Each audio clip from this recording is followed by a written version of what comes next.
बहुत समय पहले मद्र देश के राजा अश्वपति की एक सुंदर और गुणवान बेटी थी जिसका नाम सावित्री था। जब सावित्री विवाह योग्य हुई तो राजा ने उससे कहा कि वह स्वयं अपने लिए योग्य वर चुन ले। सावित्री ने वन में रहने वाले एक राजकुमार सत्यवान को अपना पति चुना।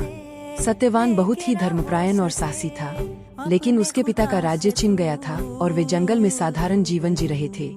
जब सावित्री ने सत्यवान से विवाह करने का निश्चय किया तब ऋषियों ने राजा को बताया कि सत्यवान की आयु बहुत कम है और विवाह के 1 वर्ष बाद उसकी मृत्यु हो जाएगी।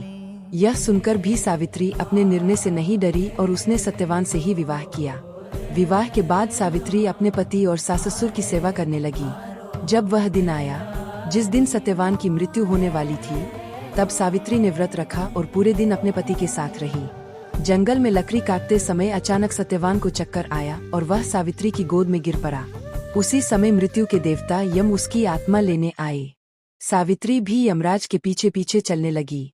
यमराज ने उसे समझाया कि वह वापस लौट जाए, लेकिन सावित्री अपनी बुद्धि, विनम्रता और दृढ़ निश्चय से उनसे संवाद करती रही। यमराज उसकी भक्ति और पतिव्रता धर्म से बहुत प्रभावित हुए। उन्होंने सावित्री को कई वरदान दिए। अंत में सावित्री ने ऐसा वर मांगा जिससे सत्यवान का जीवन ही वापस मिल गया। इस प्रकार सावित्री की अटूट निष्ठा और प्रेम के कारण सत्यवान फिर से जीवित हो गया।